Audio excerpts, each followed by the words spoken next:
Failure of execution, failure of executive body in the governance system. The present government completely collapsed, failed. అందుకోసమే రాజు ఒక actor ఒక question కూడా చేశారు PESA act RT act section 4 గురించి direct గా పవన్ కళ్యాణ్కి straight గా క్వశ్చన్ వేశారు. నన్ను అడిగితే నేను ఆ పొజిషన్ లో ఒకవేళ ఉంటే ఇమీడియట్లీ రిజైన్ చేసి పక్కకి వెళ్ళిపోతాను. ఎందుకో చెప్పనా, నా ఎథిక్స్ అండ్ మోరల్స్ మీద డైరెక్ట్ కొట్టేశాడు అతను. నీ శాఖలో ఆర్టీఏ పెడితే ప్రాపర్ ఇన్ఫర్మేషన్ ఇవ్వలేని పరిస్థితులు ఉన్నాయి. పీసా యాక్ట్ అంటే ఏదైతే ఇప్పుడు నీకు పీసా యాక్ట్ గురించి మాట్లాడుకుంటున్నావో ఆ పీసా యాక్ట్ గురించి నీకు అవి ట్రైబల్ ఏరియాస్ యొక్క ప్రొటెక్షన్. అది ఆ పీసా యాక్ట్లో నుంచి వచ్చిన ప్రొటెక్షన్స్ని మ్యాండేటరీ గ్రామ సభల్ని కండక్ట్ చేయట్లేదు అని చెప్పేసి అని ఆయన క్లియర్గా చెప్పేస్తున్నాడు. అంటే గ్రామ సభలు ఎక్కడ పోయాయి, ఎందుకు కండక్ట్ చేయట్లేదు? నిజంగానే పంచాయతీ యాక్ట్లో నువ్వు నెంబర్ 1 ర్యాంక్ తెచ్చుకుంటున్నావు కదా. అసలు నన్ను అడిగితే నెంబర్ 1 ర్యాంక్ తెచ్చుకున్నప్పుడు ఓపెన్గా మాట్లాడతాను నేను. ఇప్పుడు డిజిటల్ ఎరా కదా, అందరి దగ్గర ఫోన్ ఉన్నాయి కదా, దీనికి ఏం పెద్ద రాకెట్ సైన్స్ అక్కర్లేదు. చాలామంది అనొచ్చు 10 రోజులు టైం పడుతుంది, 20 రోజు అవసరమే లేదు బాస్. నేను ఒక చిన్న లాజిక్ చెప్తా.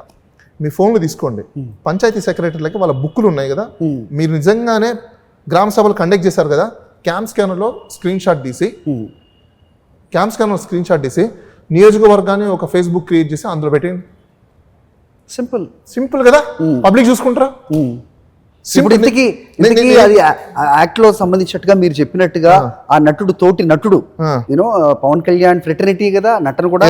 సో అక్కడి నుంచే ఒక వ్యక్తి అడిగిన క్వశ్చన్ కి సమాధానం లేదు.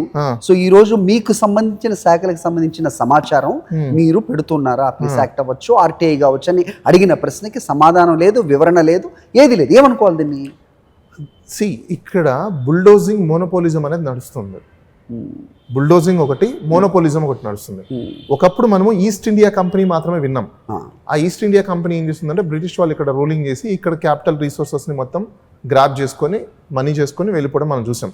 ఇప్పుడు బీస్ట్ ఇండియా కంపెనీలు వచ్చేసాయి. బీస్ట్ ఇండియా అంటే భారత్ కి సంబంధించిన, ఇప్పుడు పవన్ కళ్యాణ్ మాట్లాడతారు కదా, ఎవడ్రా నన్ను ఇది చేసింది, తెలంగాణ ఏమన్నా ఆంధ్ర మన ఇండియాలో లేదా భారత్లో లేదా, ఇది కూడా పార్ట్ అండ్ పార్ట్స్ బరబ్బర్ నేను నిలబడతా చేస్తా. అయ్యా నీకు తెలిసిన సగం అదే నాలెడ్జ్. ఇదే క్వశ్చన్ ఆంధ్రప్రదేశ్లో నీ మీద నాగేశ్వరరావు మాత్రం క్వశ్చన్ చేస్తే ఆయన మీద కేసులు పెట్టావు. ఎక్కడ పోయింది నీ బుర్రా? అది ఆంధ్రప్రదేశ్ తెలంగాణ సపరేట్ లేవు కదా, ఇండియాలోనే ఉన్నాయి కదా. ద సేమ్ టైం ఇప్పుడు నీ మీద క్వశ్చన్ చేయడానికి మాత్రం అయితే వేరే వాళ్ళు క్వశ్చన్ చేయకూడదు. అదే నువ్వు మాత్రం అందరికీ క్వశ్చన్ చేయొచ్చు. సో అలాంటప్పుడు వీళ్ళందరూ ఎలా ఉన్నారంటే వీళ్ళు అతిథులు. అదే అంటే రాజ్యాంగానికి అబో, కాన్స్టిట్యూషన్ కి అబో వెళ్ళిపోయారు అనమాట. అంటే వీళ్ళు వేసుకున్న ఒక టెరిటరీ ఎలా ఉందంటే they are feeling as a kingdoms, right? They are kings, అలా ఫీల్ అయిపోతున్నారు. నేను ఎందుకు చెప్తున్నాను బీస్ట్ ఇండియా కంపెనీస్ అంటే, క్యాపిటలిస్టులు ఒకప్పుడు ఫారినర్స్ ఉండేవాళ్ళు, ఇప్పుడు క్యాపిటలిస్ట్ ఇండియన్స్ మారిపోయేసి న్యాచురల్ రిసోర్సెస్ని, ఇక్కడ ఉన్న హ్యూమన్ రిసోర్సెస్ని కంప్లీట్గా వాడేసుకొని మనీ ఎక్స్ట్రాక్ట్ చేయడం, వాళ్ళని కంప్లీట్గా తొంగలో దొక్కడం. సో ఇలా చేసినప్పుడు మనీ పవర్ ఎవరి దగ్గర ఉంటుంది? వీళ్ళ దగ్గర కదా. వాళ్ళందరూ ఎవరు? బానిసలు, బాయించంతో అయిపోయారు. ఇప్పుడు ఇంకా రాజ్యాంగము పోరాటం చేసి మనం రాజ్యాంగం తెచ్చుకున్న వేస్టే. ఎందుకంటే రాజ్యాంగం తెచ్చుకునేది విముక్తి కోసం. ఈరోజు బానిసత్వం వచ్చేసిన తర్వాత ఇంకెక్కడ ఉంది?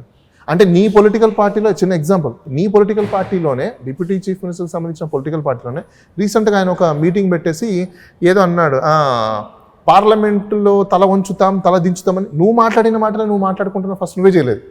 అంటే ఎవరికి క్రిటిసైజింగ్ చెప్పడం నాకు తెలియదు, కానీ నువ్వు మాట్లాడిన మాట నువ్వు ఇంప్లిమెంటేషన్ నీ మీద నీకే పడుతుంది. అంటే మాటలు వేరున్నాయి, చేతలు వేరున్నాయి. అందుకోసమే ఆ యాక్టర్ ఎందుకు క్వశ్చన్ చేశాడంటే,